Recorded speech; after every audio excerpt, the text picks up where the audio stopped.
از الله متعال طلب دعا بکو که الله از تو، از زندگیت، از اعضایت، از وجودت خدمت دین بگیره.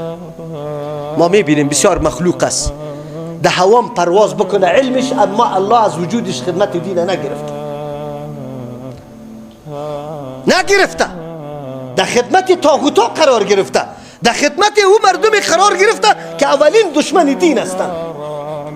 خدمت دین از پیش نگرفته. انسان باید بترسه، از الله متعال سوال بکنه که یا الله عمر مرا، وقت مرا ضایع تیر نکنی، در خدمت دین تو قرار بده.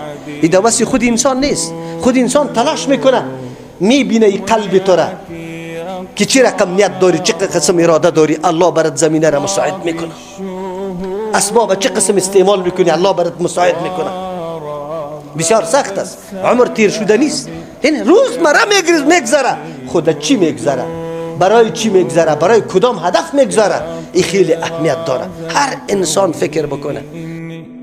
عاشق مستهام مغرام والمدح فن يا بدر التمام.